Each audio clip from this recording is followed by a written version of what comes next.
Và số đấyในក្នុងវីដេអូនេះគឺយើងបន្តលំហាត់នៅទំព័រទី37លំហាត់លេខ2សំណួរខ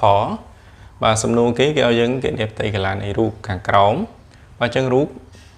បាទមានដូចនៅលើក្តារខៀននេះហើយ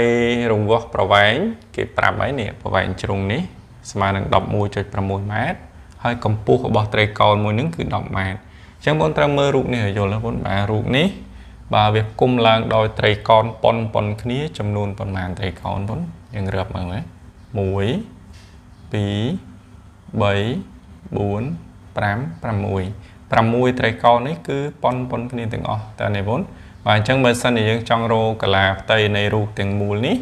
មានន័យថាយើងត្រូវយកកាឡាផ្ទៃត្រីកោណទី1នេះបូកកាឡាផ្ទៃត្រីកោណទី2ទី3ទី4ទី5និងទី6ប៉ុន្តែដោយសារយើងដឹងថាត្រីកោណនីមួយនេះមានទំហំប៉ុនគ្នាមានន័យថាកាឡាផ្ទៃរបស់វាប៉ុនគ្នាអញ្ចឹងយើងអាចធ្វើប្រមាណវិធីអីបានបងធ្វើប្រមាណវិធីគុណតែម្ដងណា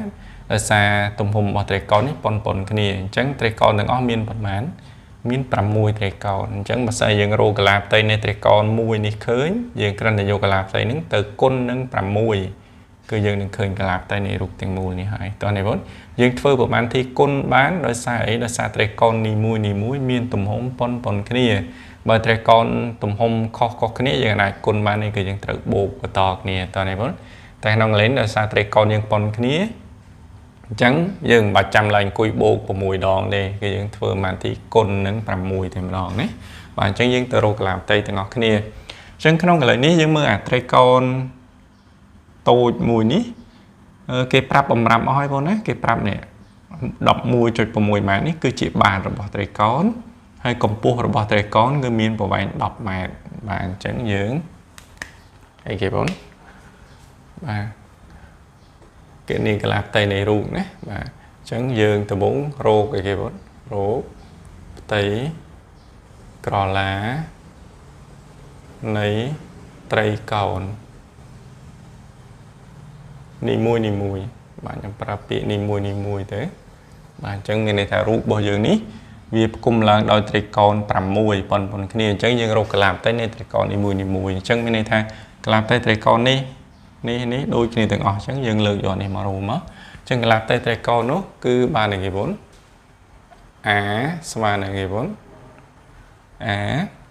យើងបានរបស់យើងប៉ុន្មានបង11.6គុណនឹងកម្ពស់គឺ10ម៉ែត្រហើយចែកនឹងបាន2នេះរូបមន្តកាឡាផ្ទៃត្រីកោណណាបងបាទគុណនឹងកម្ពស់ចែកនឹង2យើងឃើញថាលេខកន្លែងនេះជាលេខងាយទេបង 11.6 គុណនឹង 10អញ្ចឹងកាលណាគុណនឹង 10អញ្ចឹងមានន័យថាយើងនឹងកិលក្បៀសទៅខាងស្ដាំម្ដងមកអញ្ចឹង 11.6 គុណនឹង 10វាប្រកាសជាឃើញ116ណាបាត់ក្បៀសអស់ហើយទាំងអស់នេះចែកនឹងបានបង2អញ្ចឹងស្មើអញ្ចឹង116ចែក2 116ចែកនឹង2យើងកាត់ក្បៀស2ខ្ទង់យើងបាន5ដង7ដង10ដកគ្នាមកនៅសល់1ទម្លាក់6ចុះបាន8ណាបាទ8 2ដង16ដកគ្នាមក0ដល់ហើយអញ្ចឹងចម្លើយយើងឃើញ58ម៉ែត្រការ៉េប៉ុន្តែ58ម៉ែត្រការ៉េនេះគឺជាក្រឡាផ្ទៃនៃត្រីកោណមួយអញ្ចឹងបើសិនយើងចង់បានកាឡាផ្ទៃនៃរូបទាំងមូលនេះអញ្ចឹងយើងរកផ្ទៃក្រឡានៃរូបអញ្ចឹងផ្ទៃកាឡានៃរូប A ត្រូវស្មើនឹងយើងត្រូវយកកាឡាផ្ទៃត្រីកោណនេះ58យកទៅគុណនឹងត្រីកោណមានប្រមាណមុន6ណា1 2 3 4 5 6គុណនឹង6ទៅស្មើនឹងបើអញ្ចឹង58គុណនឹង6 8ដង48ត្រាទុក4 6 5ដង30 34អញ្ចឹងឃើញ348ម៉ែត្រការ៉េបាទអញ្ចឹងដូចនេះផ្ទៃក្រឡានៃរូបគឺ